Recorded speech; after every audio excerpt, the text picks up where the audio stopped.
The I just thought of lightning crashes. My placenta fell to the floor. By the band Live. Oh, that's right. Live.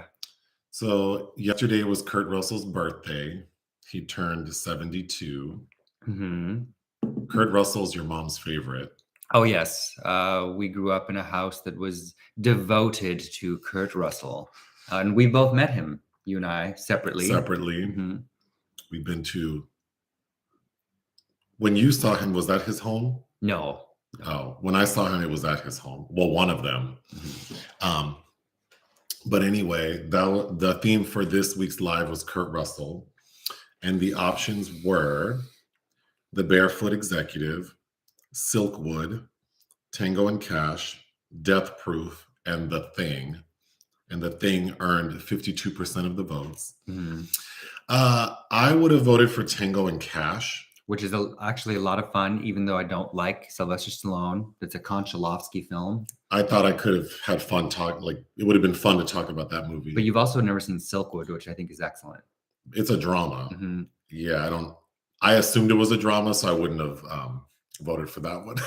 But that's significant in his career for his only Golden Globe nomination. Oh. And Cher's really good. Meryl.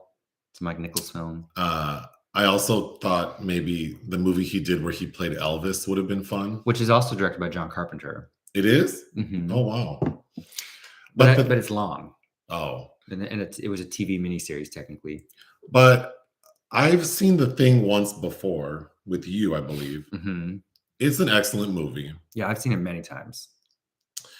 For people who don't know, The Thing from 1982, it's about a group of researchers in the Antarctic in the winter of 1982.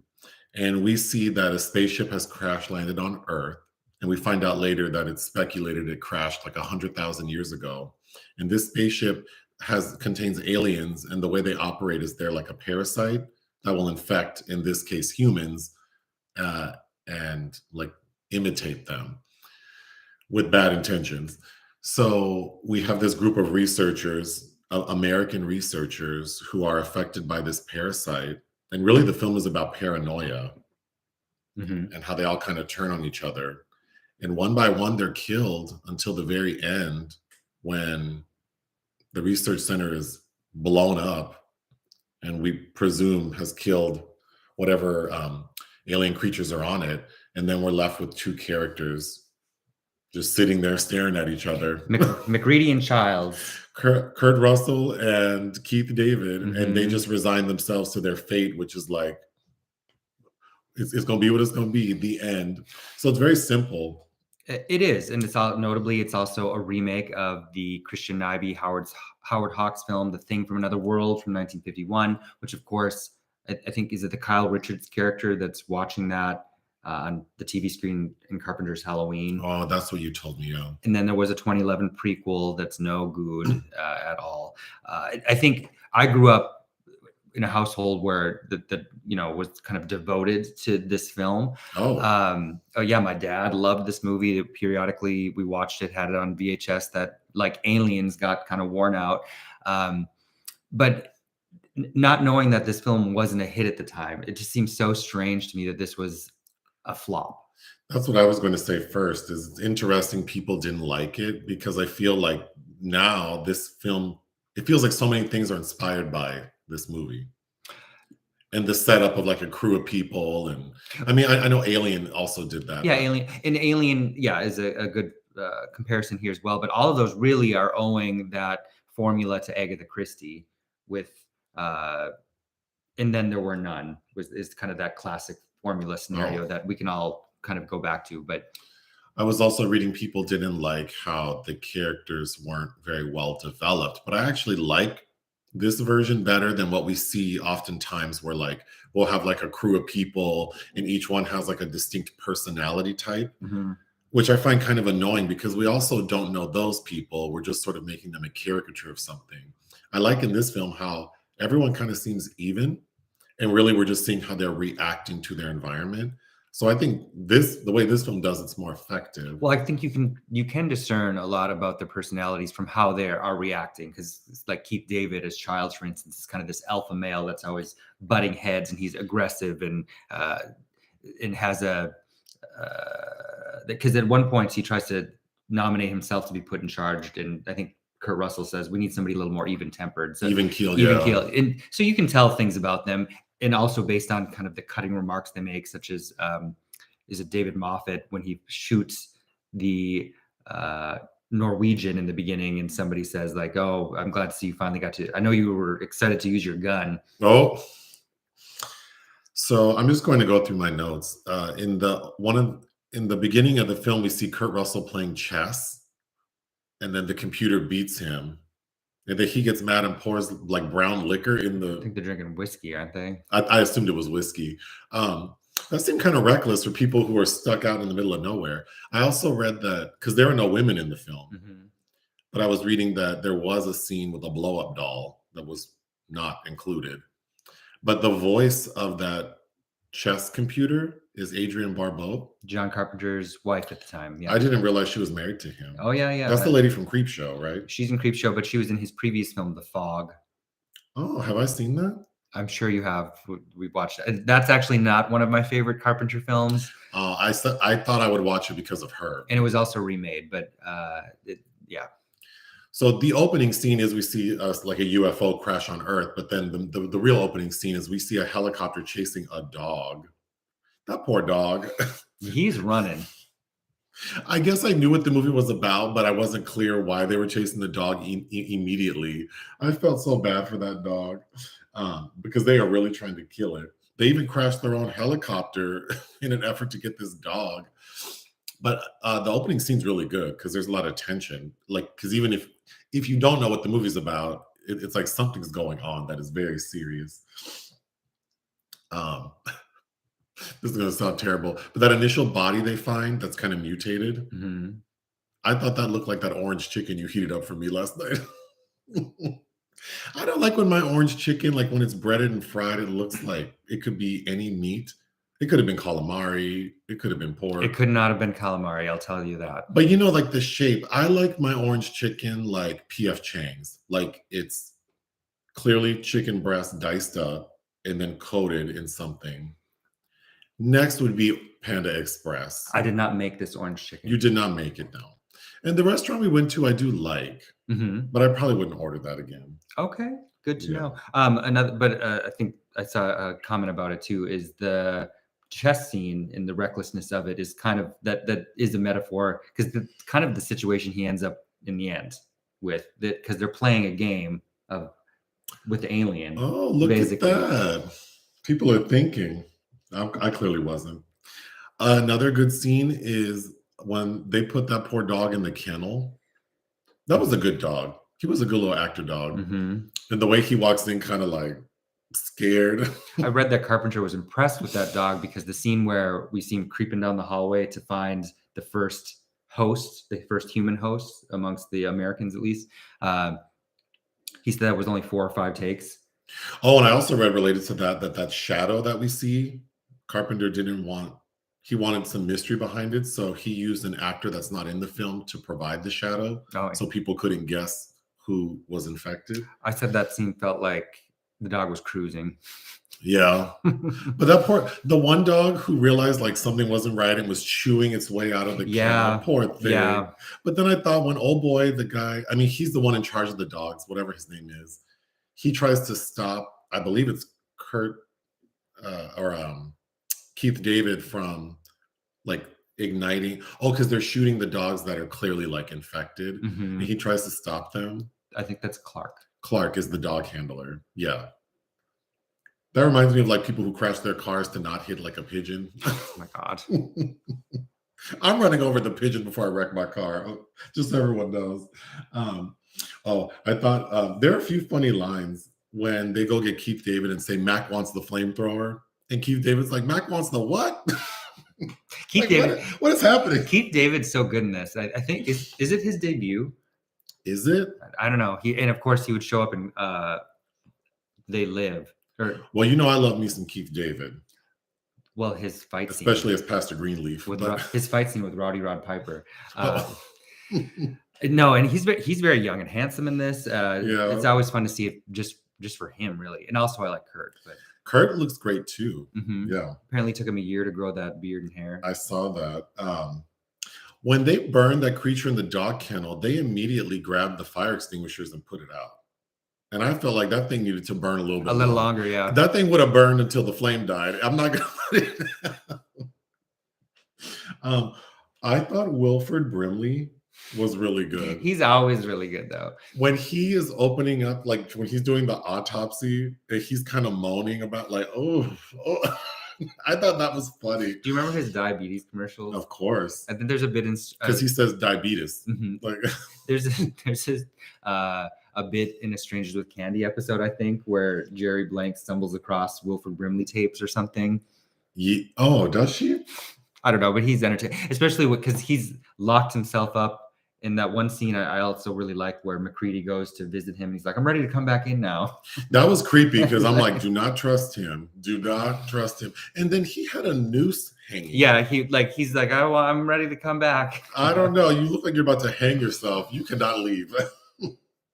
I thought the funniest scene to me is when TK Carter, the cook, when there's all this commotion. Nauls. And he is on his roller skates and he rolls into the room and he's like, which one of you disrespectful men been tossing his dirty drawers in the kitchen trash can? And then he throws them on the table and they look nasty. He's really good in this too. Yeah, I thought he was good. And I know him from Punky Brewster. Yeah. I thought it was funny, like every movie from the 80s that has like computer screens and they always have that like green colored font, how it's spelling out like their doom. Yeah, like assimilation complete, dog imitation. And I just thought my computer today is not that helpful. That's true, actually. Like computers back in the 80s could spell everything out for you. Well, also like Ian Holm and Sigourney Weaver talking to Mother in Alien. Yeah, like Siri's not that helpful today. Crew's expendable, y'all. Oh, when Wilford's tearing up everything, and we find out that he killed all the dogs and he wrecked the helicopters, and that was creepy. And then the blood. So I thought a really good scene was when Kurt wants to test everyone's blood, and he has everyone tied to the couch. That was really good. And he had to kill Clark, who actually wasn't infected. Yeah, that was really good. And of course, that is read as a metaphor for. We can talk about it. Okay. Well, I mean, yeah, because it didn't occur to me until I read about it that being set in the it came out in the early 80s, like there was that fear around AIDS.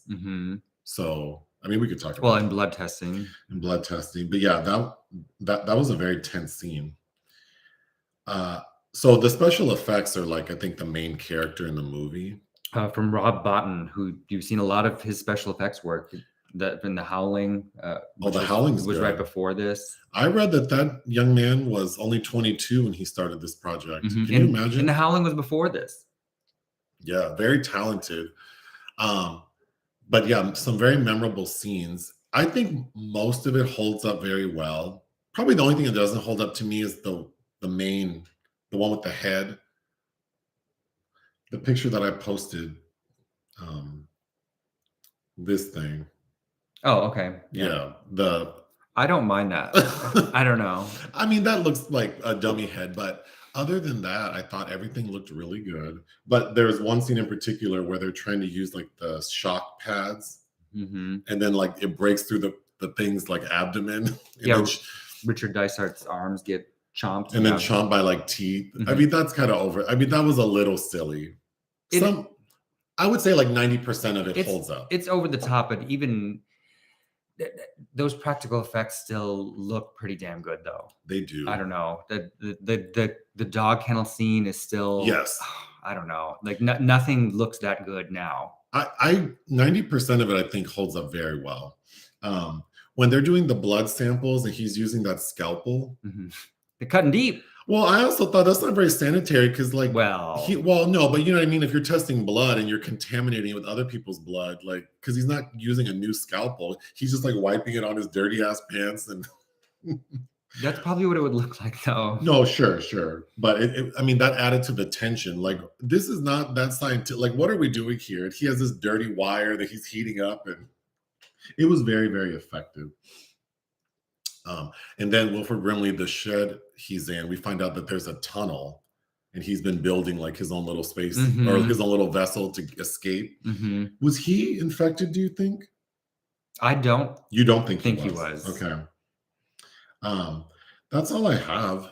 I mean, besides the other little notes that I wrote down. But yeah, I think this movie's excellent. The cinematographer was Dean Kundy, who I think was very underrated in Hollywood. He was the only one Oscar nomination for Who Framed Roger Rabbit, but I mean, did things like Jurassic Park, and now he does a lot of kind of Hollywood dreck. But Death Becomes Her, just fantastic cinematographer. The tone of this I love. It's so bleak. I love bleak, depressing shit though, and it just, I guess audiences just don't want to see that. It also like boggles my mind that this opened on the same day as Blade Runner. I mean, this is the kind of stuff that Hollywood was making then, that was challenging and interesting and creepy and terrifying. And it's like, and it Pearls Before Swine. Neither of those films were hits when they came out. Some things I found interesting when I was reading the trivia about the movie is that unused music composed for this film. Oh, the Morricone score, I think, is great. Was used in The Hateful Eight, which he won an Oscar for. But then this movie got a Razzie nomination for Worst Score, and then you fast forward to 2015, and The Hateful Eight won an Oscar for music that was basically from this movie. See, this is the problem with gatekeeping, though, and everybody, because all the major critics, Canby, Ebert, all didn't like this film, and that's why it's like you kind of got to say fuck off to critics. Can't use the F word. Oh, we can't? One time. Okay, so that's it. To that mentality and the power of stating your own authentic opinion. But the Razzies, because it was popular also to disparage horror and genre film at this time, the Razzies are also kind of an unthinking beast as well, because The Shining got Razzie nominations. It's like, come on. Yeah. I also read that Carpenter was adamant to create a monster movie where the creature wasn't obviously played by a man in a suit, something that had bothered him while watching Alien. Well, that's just shade. But I mean, the reason I like Alien so much is I think Alien's more effective at creating a mood about being stuck in a space. I like that it's darker and the effects are less. I mean, it's very subtle compared to The Thing. Yeah. Which because we rewatched Alien like 2 years ago. Yeah, periodically we do. Mm-hmm. Well, in a drive-in though we did. Yeah. And I do feel like it holds up very, very well. Well, and then there's different kinds of tension in Alien as well, with class and gender, which you don't get such a variation in Carpenter's The Thing. Did you talk about the 1951 film? Briefly. Mm-hmm. So that film did have had female characters. This one doesn't. But then I was reading that Carpenter, that there was a female member of the cast, but she became pregnant and left the production. It's based on a short story, Who Goes There. Did you just buy this book? No, I've had this a while. Are you sure? Yes, I have. It looks new. Well, I've had it a while. Did it come today? Well, I mean, like in the past couple weeks. Years. Anyway, this was a publication that had added 45 pages to John W. Campbell Jr.'s original story, which I haven't read yet. I forgot that I had it, actually. But I've had his other things by him, a collection of his short stories. But interesting.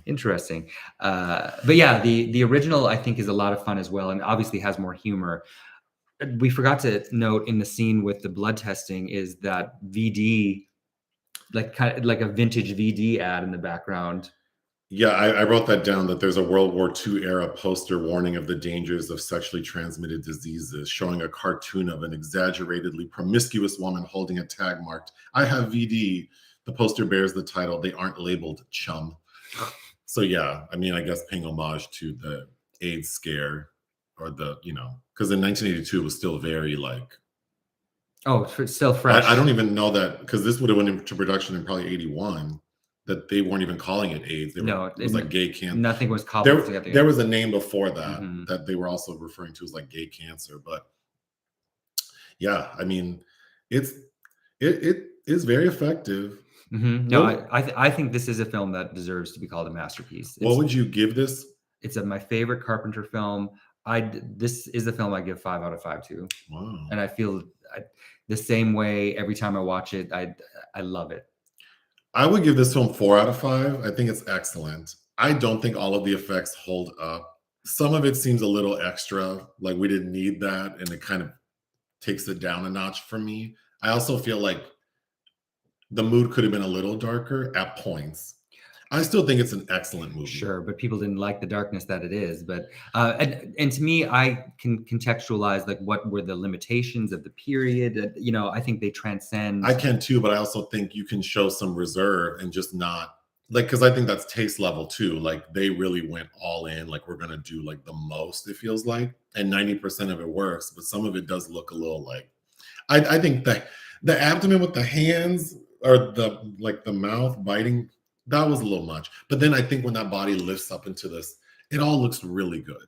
Yeah, it's an excellent movie. It is. And the head detaches and grows the spider legs, and you get that great line from Palmer. Which is what? You got to be effing kidding me. Oh, yeah. Okay, so let me see here. In Portugal, this film was translated to It Came from the Other World. Oh. We're adding some extra words. That's a job at Netflix. It Came from Another World? No, the localization of film titles in different regions. Which I always find fascinating. The English language translation of most things almost always dumbs things down, which I hate, because you lose a lot of poetry of the original language usually. Do you have Silkwood? Of course, on Blu-ray. I mean, I don't know what kind of mood I would be in to say I want to watch Silkwood. I'm highly critical of Marley Streep and people's devotion to her without question. But she sings Amazing Grace in it, and it's pretty haunting. Well, Meryl can sing. And shares a lesbian in it. Well, that's... he also did a film about the Texas shooting where he plays Charles Whitman. He being Kurt Russell. Kurt Russell, the Deadly Tower, which was somewhere in the 70s. Because he was a child star. Yeah, because we watched something. He was in a Elvis film that I have. Yeah. Something about the World Fair. We didn't watch that. He looked like he was like 10 or 11. Mm-hmm, very. The Computer Wore Tennis Shoes is a big one. Which my mom, I remember my mom watching that, and I don't think I've ever watched that from start to finish, but I would. And I've also never seen The Barefoot Executive, which was on the list. What's Proto Among Us? Or is that a play on something? I'm dumb. Also, I don't know what this flag means. Do you know? Alicia Wilder said, "Hey guys," from... Well, I can't really see it. It's like green and yellow. I'm gonna guess somewhere in South America. I don't know. Is that Bolivian, girl? Can you please? Is that Uruguay? Can you please tell me? Raquel Welch was half Bolivian. I think you mentioned that. Yeah. There's an interesting short story called "The Things," which is the movie from the Things point of view. Oh, that's interesting. Yeah. Well, because that's an organism that's also just trying to survive. I think Alien is... I would give Alien a higher score than The Thing. Sure, but I mean, again, this movie is excellent. I'm not trying to be difficult. I just, But Alien also infected my mind with Sigourney Weaver, and I've never recovered. So.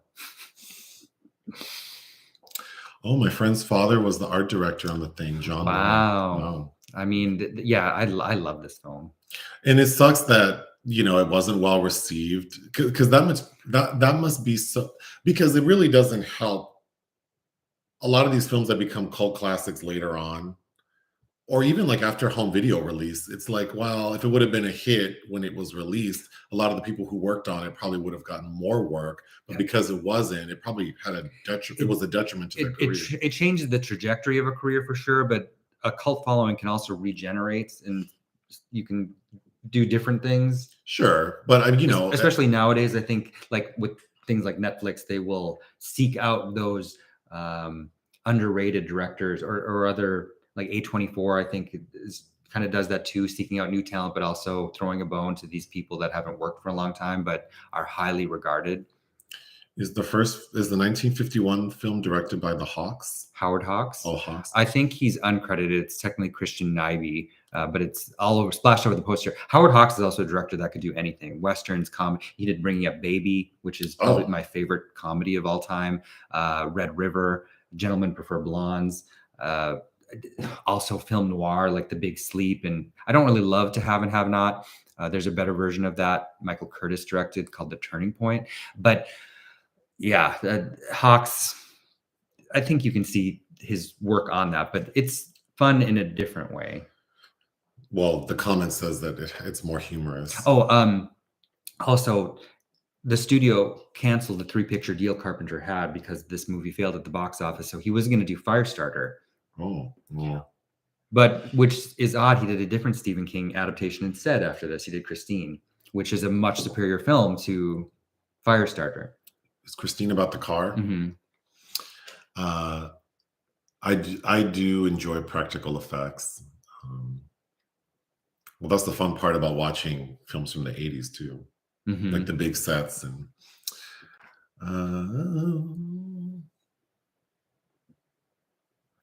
someone saw this for the first time last year at the Alamo in downtown LA. I really like that theater. I do too. Congealed Meat.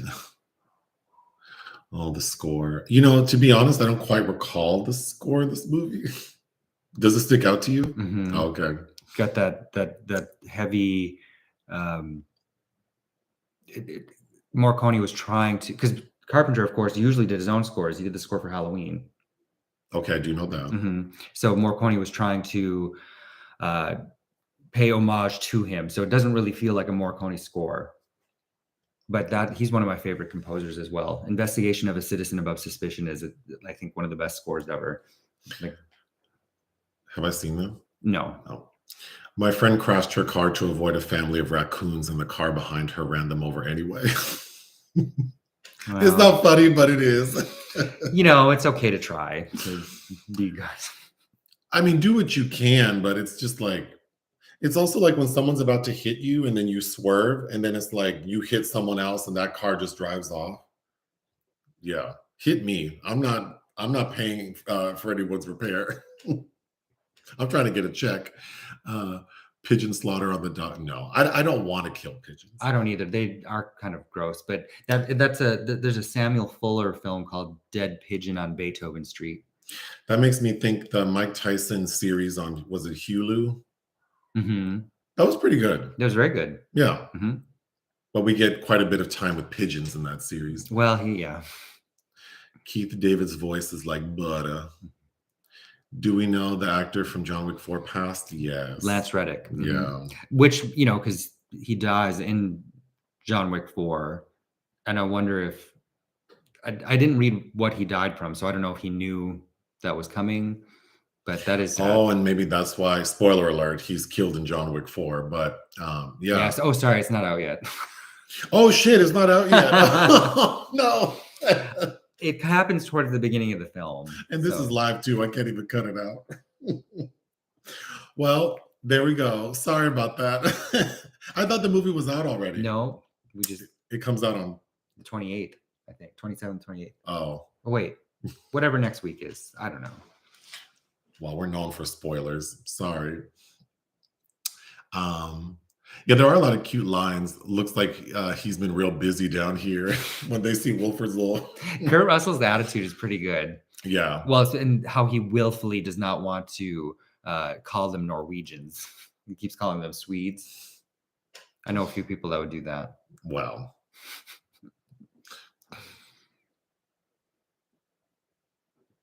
Oh, yeah, I guess you could honk at the animal. Well, I'm not advocating running over animals. Well, it's not good. Oh, I also read that because in the opening it's that Stevie Wonder song "Superstition" that's playing on the radio, but then for licensing reasons, when it was released on home video, they couldn't use that song. But I couldn't tell which song they replaced it with. But then when it was released on Blu-ray, like the one you have, they were able to get that resolved.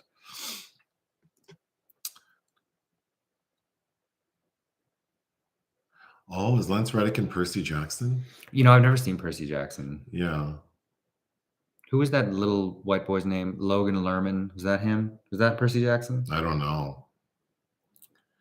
Someone's been binge watching us. Did you know that you're funny? You're funny. I wish you were my uncles. Oh. Well, yeah, because we're not having children. I would love nieces and nephews if they would bring me stuff. And go home at night. Well, yeah, they can't stay too long, and then when they come, you have to bring something, and you have to help me clean. And your parents would have to agree to let you watch R-rated films. And your parents have to give you money so we can go out to eat. We will be watching 3-hour French films with some light nudity. That's the kind of uncle I would be, yeah. Because it's human and real.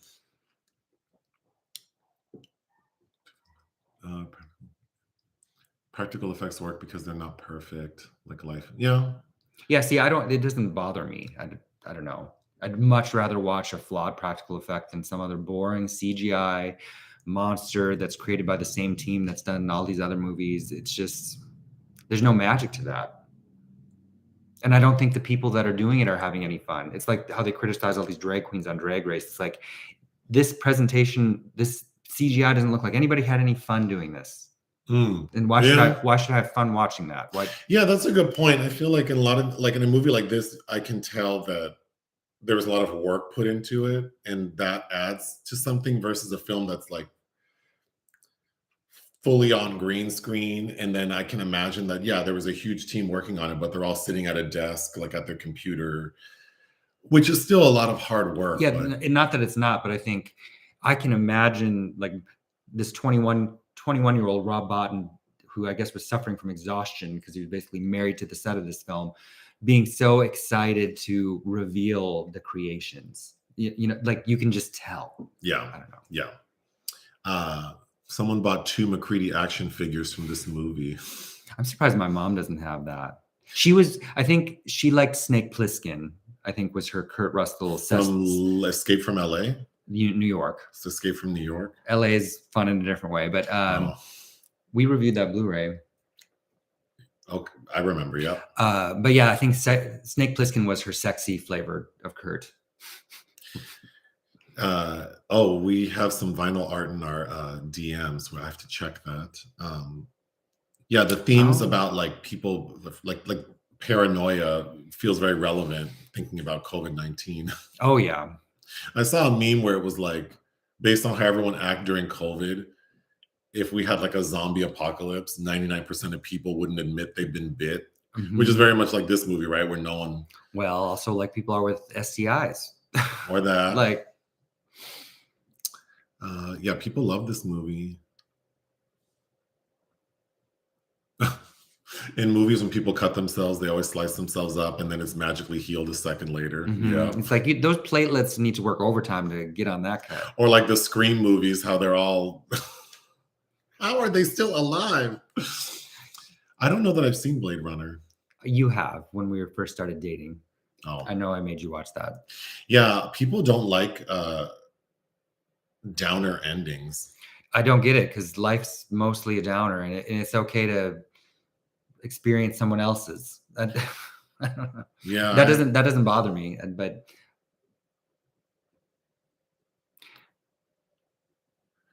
There Will Be Blood used the Shining score in the beginning of that film. Oh, I don't know that I've seen There Will Be Blood. You haven't? Oh, is that with Javier Bardem? Daniel Day-Lewis won his. What's the one where he has the bowl haircut? That's No Country for Old Men. Were those the same year? They were. Oh, so that's why. Both excellent films, by the way. The Heartbeat. That's the way to describe what Morricone's doing with the score. Have we reviewed Dark? No. Have you seen it? I don't think so. Oh. Is that German? The image above the refrigerator is a picture of Janet Jackson and Sigourney Weaver together. A real picture.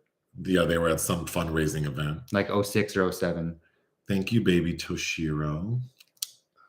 It's a dark German sci-fi. Yeah, it's on Netflix, I think. I know of it. We haven't watched that. That's a series. Wilford was scary because he looks like a grandpa. He does. He looks like a grandpa that will give you Werther's and not supposed to eat sugar. Oh, Big Trouble Little China. Have I seen that? You have.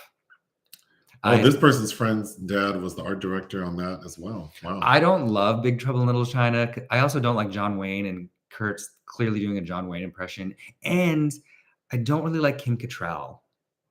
Oh, I just shots fired. I don't like Mannequin. The only thing I really, she's actually good friends with Isabelle Huppert because they did a movie in the 70s together called Rosebud, directed by Preminger with Peter O'Toole. But the only thing I can really stand her in is the Polanski film, The Ghost Writer. Not Mannequin? I don't like Mannequin. I like Hollywood Montrose. Thank you, Baby Toshiro, again. You questioning each other's purchases. I don't buy a lot of things. He doesn't. Food. Well, he doesn't even like flowers. I don't. I do not like flowers. He won't even let them die. He'll let them. I will throw them away as soon as I can. I will. If you give me flowers, I'll keep them a little longer. But if I got random flowers in the mail, I would throw them away immediately. I don't like how they look like in my space because they don't belong there. And then I have to put them in a vase because we do have a vase. And then the cat will play with them. And I think it's depressing to watch flowers die. Yeah. Like just to have this thing in my house that doesn't belong there and I have to watch it die. It's supposed to be a reminder to enjoy your life. It's very unappealing to me. You can send me like a Harry and David gift basket, or is it David and Harry? Which one? Those two homosexuals, or like a nothing bundt cake, an edible arrangement. That would make sense to me. Mm-hmm. Oh, or Hickory Farms gift baskets. Okay. I do like summer sausage and a smoked cheese, or that one cheese that's in a ball covered in almond slices. Mm-hmm. Yeah. I like a good Dijon mustard. Yeah. Do you know why that pita bread that has to be refrigerated has to be refrigerated? I have no idea. Does anyone know why that pita bread that is in the refrigerated case has to be refrigerated? It must have some kind of dairy in it. But isn't that weird? No. What other bread has to be in the refrigerator? I would have to research. Mm-hmm. Which one played Fuchs? Fuchs is the character who burned himself up before the alien could get to him. That's the one. He's got the glasses, and he's always the least memorable one to me. I got really off track. Okay. And now I'm really lost in the comments. Shoot. People are saying nice things. Thank you.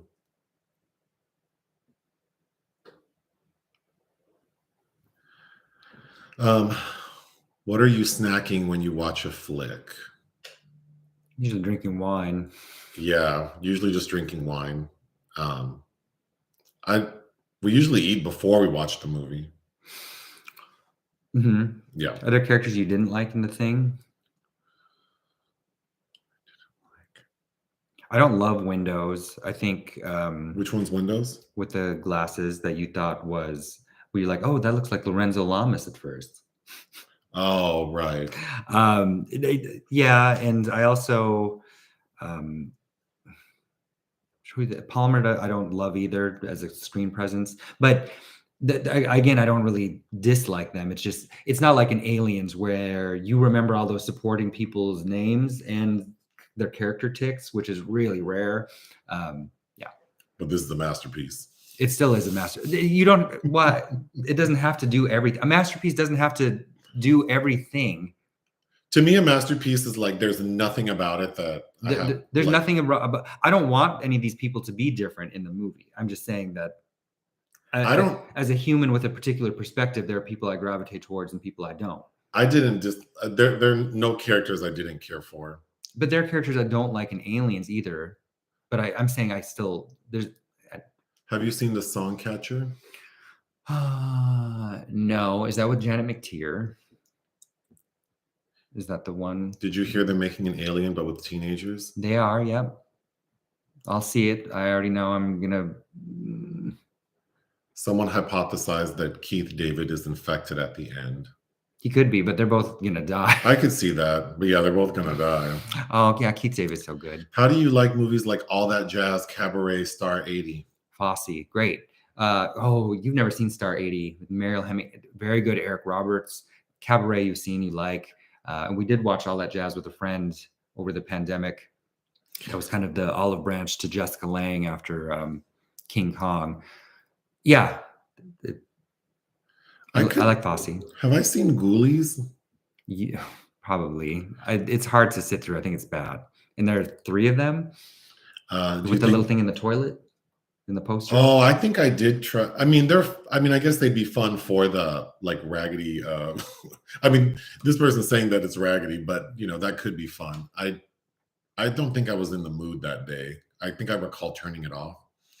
Do you think Sigourney Weaver has a good sense of humor? She does. She's a definite weirdo. And she liked Jimmy Kimmel. I thought Jimmy Kimmel was funny. She seems to like offbeat people because she herself is quite offbeat. What do you think about the theory that when Kurt Russell hands Keith David the alcohol at the end, it's actually gasoline, and when Charles just drinks it, it's because he knows he's the thing?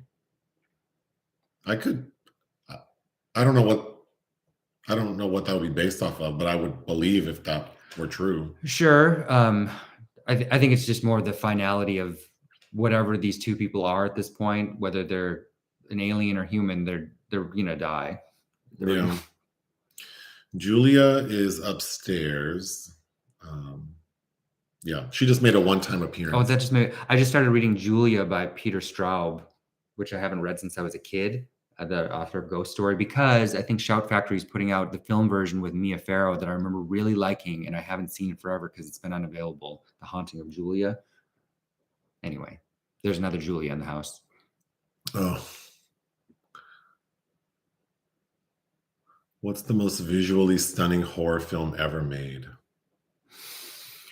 I don't know. We'd probably have to get into Giallo territory, like original Suspiria, or there's these Belgian filmmakers I really like that, again, are kind of taking from Giallo with films like The Strange Color of Your Body's Tears, where the story is pretty nonsense, but the visual experience is mind blowing. But I'd have to think about that. I'd have to compose a list. Logan Lerman is Percy Jackson. Okay, yeah. I used to have a crush on him when I was a kid. The movie was so bad, he apologized for them. Yeah. Now I want to watch it. So Percy Jackson is like an action movie? Yeah, it's like a YA action franchise. From what year? I think it was 2010, the first one. Oh, now I want to watch Percy Jackson and the Lightning something or other. Yeah, I want to watch it. Adopt me as a niece and I'll bring you wine. Okay. Done. Will you be reviewing Inside with our boy? Yes, Willem Dafoe. I really want to see that movie. Well, it opened already. I saw it in Berlin. Oh, you saw it? I saw it in Berlin, yeah. The one where he's trapped in the penthouse? Mm-hmm. Was it good? He's good. It's really just him. And is there a gag or a twist or? Well, it's left ambiguous, I think, as to what you think. You can decide what you think happens to him, but well, let's not ruin it for the people. You can tell me later. But yeah, I was at the premiere, and Abel Ferrara was not far away from me, who's of course worked with Dafoe on several films. Oh, there's cat food coming. Something's dropped. Girl, I saw Cocaine Bear last night. That shit was wild. Oh, I loved Margot Martindale in that movie. Has Joseph seen any Studio Ghibli? Yeah, he's seen. The only Ghibli I know is the Maserati Ghibli. You have seen Spirited Away. What? Oh, like a cartoon? Miyazaki's Spirited Away. You've seen. We watched it at a friend's house. Probably those kind of movies are called Ghibli. Studio, yes, where they. I think it isn't pronounced Ghibli. That sounds terrible. Ghibli. Yes, by probably the most notable anime filmmaker of all time, Miyazaki, who won, I think, the Golden Bear for that, and it might have won an Oscar as well. But you have seen that. I thought you did like it. Oh, that sounds familiar. Have we ever gone to Vegan Exchange up in NoHo? No, but we did. Well, we saw the Oscars last Sunday at a vegan bar and grill in Silver Lake called Junkyard Dog Grill. Cafe. And then we had a couple weeks ago, we had vegan ramen at a place in Studio City off of, was it Cahuenga? I don't remember. No, it wasn't Cahuenga. I think it was like Lancashire. That sounds more. It was on Lancashire. That was interesting. It's fine. We were also at a vegan Mexican place on Melrose where you didn't have your ID, so they wouldn't give you alcohol. Right. But I respected that's the policy. But yeah. Little girl. But I still tasted yours. It was good. Of course. It was spicy. The food was fine. But we're not vegan. I'm okay with vegan, but those vegan desserts, like... I have had decent vegan desserts, but there's it's hard when you can't use eggs and... But the other stuff is that I've had was fine. But we should try vegan exchange. Okay. We should review 2001 and Metropolis. I've never seen 2001 on the big screen, and I'd love to. And periodically, the Cinematech we should do that. Metropolis, I love Fritz Lang. You've seen clips of that, and every time you do, you're always asking me what movie that's from. That's an exquisite visual masterpiece. Yeah. Someone said I would prefer money. That's true. No, I like all things, but money's the best. Recently watched Intruder 1989. Or do you know what that is? I don't think I've seen that. Someone finally saw Triangle of Sadness. Did we know that the lady the young model, she passed away? Oh no, I have not seen Intruder, directed by Scott Spiegel. You've seen the 2011 The Thing.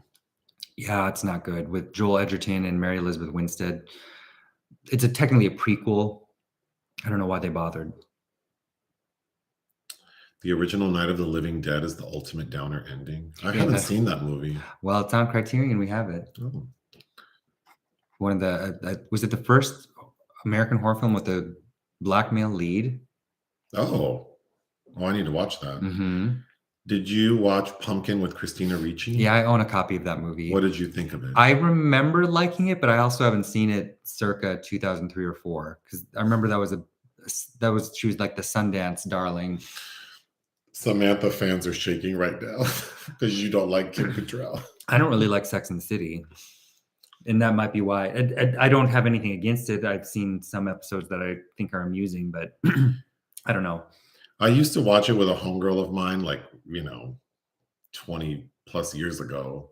So I have fond memories of hanging with her, and we would just lay in bed and watch it, and very unrelatable to me, but I have fond memories of it. Dark confused the hell out of me. Nick, maybe you should have called me your spreadsheet. You should have called me your spreadsheet that marks if I watched the movie with you or not. But I remember that you have. Okay. But yeah, sure. But he would just accuse me of cheating and saying that I just put an X there when it doesn't mean anything because he doesn't remember. I don't do that often. But if I didn't believe you, why do I always ask you if I watched something?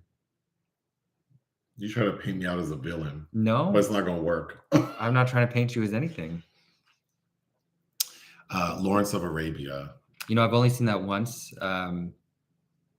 Omar Sharif is quite nice to look at. But yeah, Peter O'Toole is and playing Lawrence as gay as he could.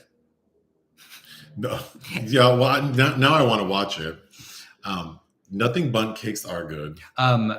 Also, Robert Pattinson plays him in Queen of the Desert, Herzog's Nicole Kidman movie, which is terrible.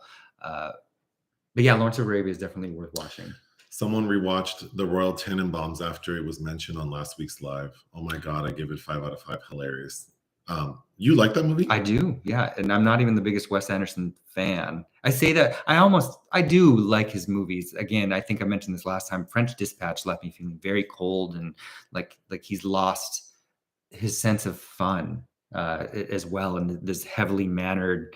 And he's also a very white filmmaker. So it's interesting to notice certain things as well. But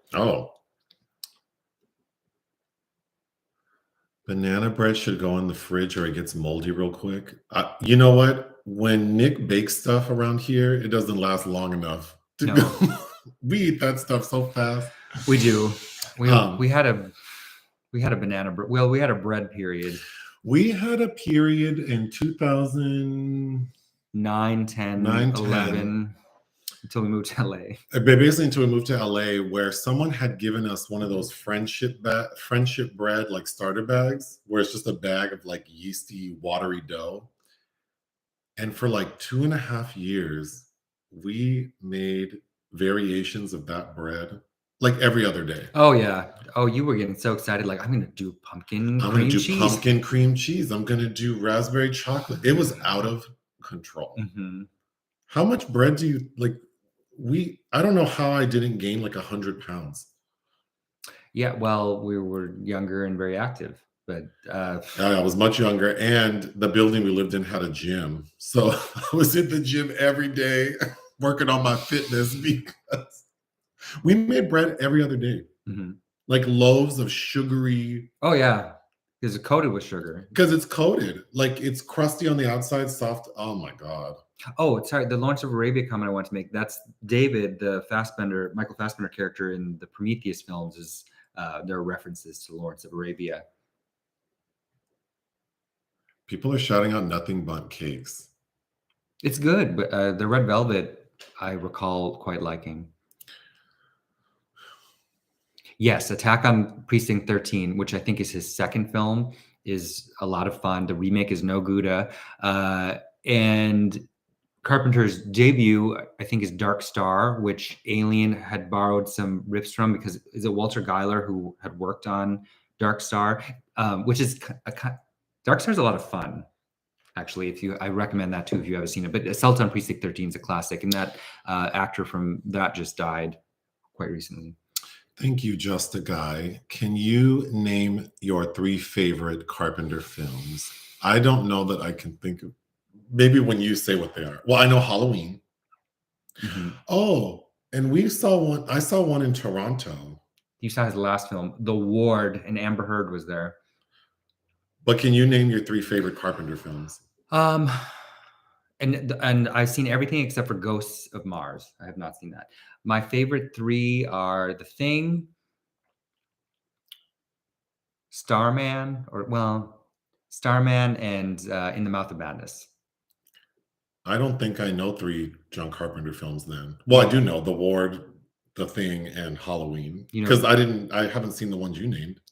You've seen Village of the Damned. Is that with Kirstie Alley? Mm-hmm. We did a live. He did that movie? Yeah, we did a whole live talking about John Carpenter. I remember that movie, but I didn't know he did it. Oh, wow. I don't know that I could name 3 because I haven't seen all of them. I did like Village of the Damned. Vampires, Prince of Darkness. There's Escape from New York, Escape from LA you've seen. Oh, well, the second one, Escape from LA, that one's like silly. It is very silly, but it's a lot of fun. He's riding a wave, right? Like in LA. Like on the freeway. Pam Grier. Thank you, Motley Crue. We did start the series Swarm, and I was very intrigued, but then we stopped because then I thought if we're going to review it, I need to take notes. But now it's all out, so we didn't. But now it's all out. With starring Dominique, Bring Me My Fish Back. I don't know. I mean, there are how many episodes? They're all half hour, like 7 or 8. So what would we do? Like make 6, 7 videos, like each episode? I don't know. I am interested. What I did saw was interesting. Disney Plus is doing I do want to watch Percy Jackson then. Okay. Oh, the kid from the Adam Project is going to be the new Percy, the one who I think looks like Jesse Buckley. Oh God, that little boy looks like Jesse Buckley. Someone's going to date themselves. I saw The Thing when it first opened in the theater back in '82. I was a freshman in uni, but I never saw so many people scream in the theater when stuff got crazy. Oh, how fun to see these movies like with the original intended audience. I love the movie with Mia Farrow where she is blind and a killer is after her. I think I had that on VHS. Is it called Hear No Evil or Speak No Evil something? Yeah, I've seen that film. Do you know Valerie and Her Week of Wonders? I have that on Criterion. Check. I've never watched that, but I've read all kinds of things about it, and I'm very aware of it. But I feel like I need to. That's a movie I think I've been holding off from watching because I want to watch it from start to finish because that's a classic, the Czech New Wave. Could you consider giving your ratings at the beginning of the reviews to help us decide if we want to see the movie unspoiled and watch the review afterward? For our normal review videos, I've been trying to say, like, what do we think about it before? Like to give a sense of, yeah, to give the final score. The reason I like the score at the end is when I have to go back and like figure out what I gave movies. It's really easy for me to just fast forward to the end. I feel like if I gave it in the beginning, it'd be harder for me to find it because it won't always be like in the same spot. But we have been trying to say like we liked it or we didn't like it. Mhm. That's usually when I say like a movie wasn't for me or I didn't care for it. That's my way of saying like this is not going to be good. Well, actually, the that vegan restaurant we went to for the Oscars party, which was very lovely. Yeah, I had a great time. A subscriber to this channel invited us to that place, and it was very nice experience. And I did enjoy my food, but we ordered dessert, and one of which was carrot cake. That I did enjoy that carrot cake. It was very dry. It tasted almost like it was supposed to be like health food. Yeah. Mm-hmm. Oh, I think Blind Terror, also known as See No Evil. Oh yeah, and my other memory, because it's been 25 years since I've seen it, something about cowboy boots. I don't know, because I think the killer's off screen, but we see that part of them maybe. Have we reviewed Rosemary's Baby? No, we had a movie night when Criterion released it back in 2011-12. And I think I wrote about it then, but yeah, that's a movie I could watch anytime as well. Erewhon has good vegan desserts. Do you know I drive by we're always by Erewhon because we're often at the Grove, and I don't think I've ever been inside. Yeah, we've been inside the one in Beverly Hills. No, Silver Lake on the way to the Eagle. That's an Erewhon? Mm-hmm. That's not a Whole Foods? Mm-mm. The one next to the Eagle? Yeah. Oh, we did go into that place. Those prices are not for me. I'm sorry. And for all you people out there spending all that money, it's not for you either. That you see people at those, I don't know. You're buying $19 smoothies and you get into a busted Corolla. It just doesn't make sense. Sure. It doesn't make sense. Mm-hmm. But life's hard and we have to get through each day as we can. Yeah, but you don't need a little tin of couscous is like $12. No, well, yeah. Absolutely not. I'm not doing that. That's a ripoff. Absolutely not. When Whole Foods seems reasonably priced, no. Compared to Erewhon, that's outrageous. You know, food for less just on the West Coast? I'm not sure. Food for less is my first memory of like where else do you bag your own groceries? Sam's Club. Sam's Club? You do? I mean, I refuse to ever go in one of those again, but yeah. Well, Costco, they don't give you bags. They give you those boxes with chicken blood. Chicken blood. Speaking of chicken blood. John Witherspoon. Yeah, rest in peace, John Witherspoon. But in the thing, didn't you know, like all the gasoline looked like chicken blood to me. Oh. Like that watery pink. Anyway, food for less. Bag your own groceries. I prefer to, actually. Well, it's faster. Yeah. But they have really good banana pudding. That they put those EBT stickers on. Yeah. And I just, they don't need to do all that. We already know. Yeah, Sigourney crying over Jamie Lee, her buddy at the Oscars. Oh, there's a picture of her crying? Mm-hmm. Then there's all those pictures of like her and Jamie talking animatedly. Did you watch Shane? I still haven't seen Shane. I know. I do like Jean Arthur quite a bit. It's on that and Rocky. Yes, I will catch up with Shane. And I know that Logan with Hugh Jackman has a lot of references to Shane. Have you seen The Lion in Winter? Yes. Great. Well, Katharine Hepburn's always pretty damn good. Won her second or third of 4 Oscars for that. Are you excited for Yellow Jackets? Yeah, I liked that series better than you did, I think. But I enjoyed it. I like Christina Ricci. I like all 3 of those ladies. I would watch the next one. Well, someone's going to get orange chicken. I wouldn't mind going to P.F. Chang's. I don't know where there's one. I have to look it up. I bet you there's, well, the Fantastic Mr. Fox. Bottle Rocket was Wes Anderson's first, I believe, with James Caan. You know, I could rewatch Rushmore. It's been a long time. But yeah, Fantastic Mr. Fox, we saw in the theater together. Did you watch The Last of Us? Only the one episode that everyone talked about. Yeah, I don't know that I would finish it because I'd have to start it and then. Oh, Dark Star, Dan O'Bannon, not Guyler. I knew it was one of the alien guys, but yeah. Oh God, I got lost again. Have you seen the horror movie Blood? I don't think so. I'm not sure what year is that film, Blood. Nick is watching Chevalier tomorrow, Monday. Mm-hmm. Oh, you're not coming? Oh, well, I might. You might be gone. I might be gone, but for sure you're watching it. Which I'm already bothered that it's in English, but whatever. I do like Kelvin. My eyebrows say everything. Clearly, you don't get Botox. Well, I don't get Botox anymore. It's been a while. Not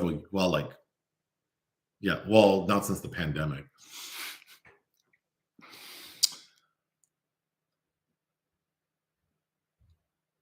Oh yeah, the cow. Isn't it funny what you remember?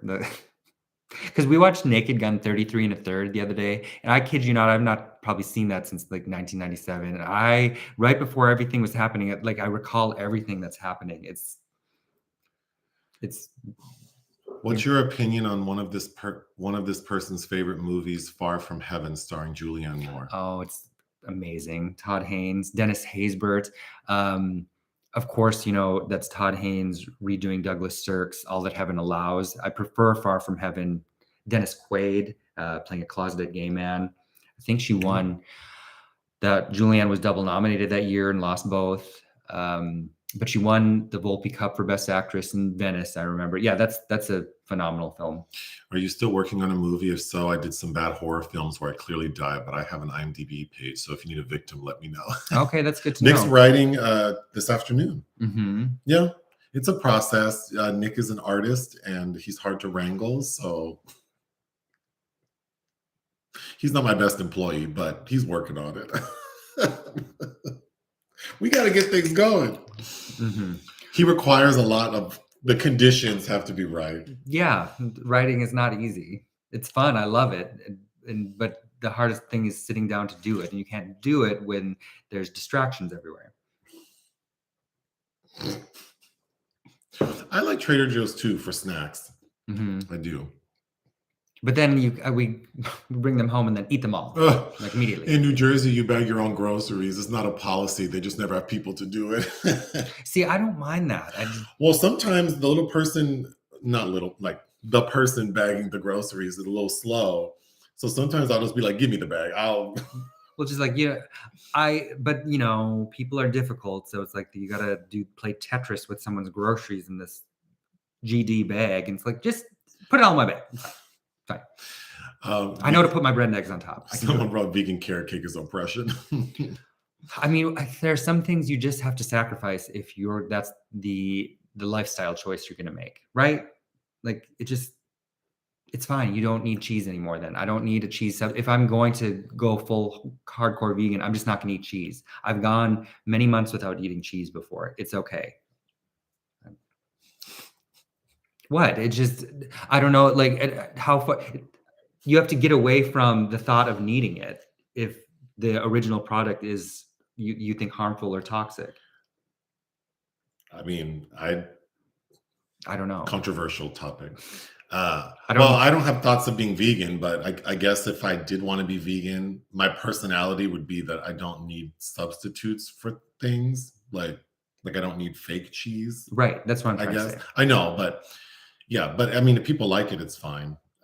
It's just going to remind me of what I gave up because this is a poor substitute for what I almost wish really they would call it something else, because when I was in Puerto Vallarta, I ate the best food I had in PV was not Mexican food. It was at a vegan juice bar that sold like bowls, Mhm. and one of the bowls had like vegan cheese, and I thought it was very good, but it wasn't cheese. I wish they had a different name for it, like splat, like or Sneeze. kakala, and then because it was good, but it's just not cheese. But anyway, I don't want to irritate vegans. Oh, will these be regular? The Saturday live streams? I mean, this is like our what 20th Yeah, I mean, unless one of us is gone, we died. no, like unavailable. Well, death would make you unavailable. Yeah, but that's a permanent. You're unavailably indefinitely. I mean, I enjoy doing the live streams, so I guess I would continue. Mhm. What's the most disturbing or disgusting film you ever saw? Besides Serbian film, or again, I think I always say this. My mind goes to Man Bites Dog. I found hard to get through. I think Henry Portrait of a Serial Killer is hard to get through. Well, the only film I ever threw up watch. I mean, the film that I had the most physical response to was Eraserhead. I did vomit watching that little baby. I love Eraserhead. I think the Naked Gun trilogy is the best movie trilogy ever. You just watched? Wait, I just brought it up. Oh, you brought it up. Yeah. Yeah, no, I like Leslie Nielsen and Priscilla Presley. But I remember seeing Anna Nicole Smith for the first time in the third one, and that left an imprint on my brain. What other YouTube channels do you watch and follow? Well, you don't watch YouTube at all, really, right? Right. Or do you? With you in the room. Oh. I actually don't follow any channels. Like, I don't subscribe to any channels. You don't? No. Well, because YouTube does such a good job of pulling up things I've watched that it never occurs to me to think like, oh, I need to subscribe, which is terrible. That being said, I don't think we've ever actually asked anyone to subscribe to our channel. No. Like how some people in every video ask. I've never done that. Mm-hmm. I'm very appreciative that people do subscribe. Of course, but people know how to find you if they want to find you. I don't know. I mean, the benefits of subscribing are that you get reminders of new things that come up. But channels that I watch a lot, well, me personally, Throttle House. It's these two guys review cars because I love cars. So I watch Throttle House a lot. I watch Kelly Blue Book channel for movie reviews. I like Micah Muzio, one of the hosts. Mm-hmm. And I've then seen those. RuPaul's Drag Race. We watch like their what's that called? Pit Stop. Pit Stop. Which, they have a different queen hosting it every season. And, I think Bianca Del Rio is better served not doing that. But what do I know? There will be. So tomorrow's our 100th podcast episode. Yes. So it was my turn to choose a secret film. So I had to choose something that would merit, such a landmark. So I asked him to choose a big movie. A big, long movie. Yeah. Well, oh, so you're settled on that movie? I am. You don't have other options? No. Oh, okay. All right. Well, hopefully you'll feel the same after you see it.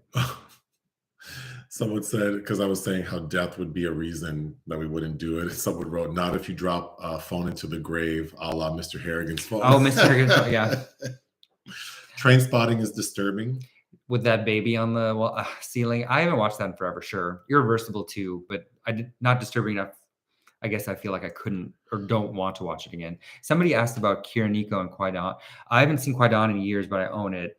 I remember thinking it was a little dry, but Kiriko is great. And I thought that was from the same director as Onibaba, which I probably like a little more, but those are some great 60s Japanese films if you haven't seen them. Someone's recommending you watch Eric Carl Anderson's YouTube channel, which is all about books. Oh, okay. Yeah, I can get down with that. I think you two have quite a bit of overlap in taste. Nobody talks about books anymore. So sad. But okay, that's a good recommendation. Thank you. Okay. My battery is about to die. Did you enjoy The Deep End with Tilda Swinton? Yeah, it's okay. Of course, it's a remake of the Jacques Deray film from 1969 starring Romy Schneider and Alain Delon and a very beautiful Jane Birkin. The swimming pool, La Piscine is the original. Yeah, it's Guadagnino obviously likes working with Swinton. I liked it fine. Who's your pick to win Drag Race this season? U.S. Because I'm not watching Belgique or Sweden. Sasha Colby. My pick would probably be Sasha Colby. But I won't be mad if Lux. Okay. And there's somebody else. Anitra? Really like. Oh, I like Anitra a lot. Yeah. Thank you, LJ. I know you're super busy, but you might like The Consultant if you have a chance. It's weird and good. Is that a series? The Consultant? I'll have to look.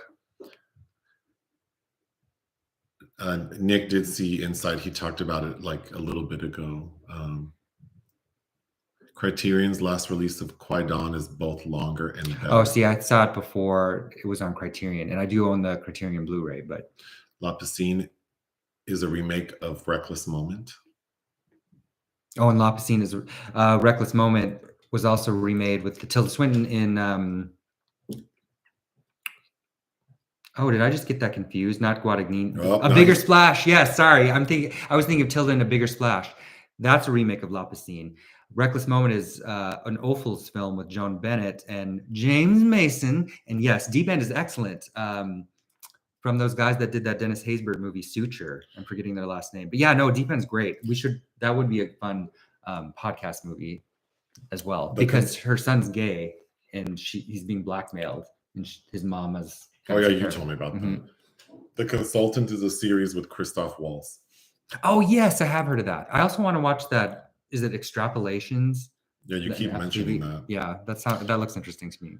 Okay, well, we need to hop off, but we will record our 100th podcast episode tomorrow. Do you have anything else you'd like to say? No. Ta-ta for now.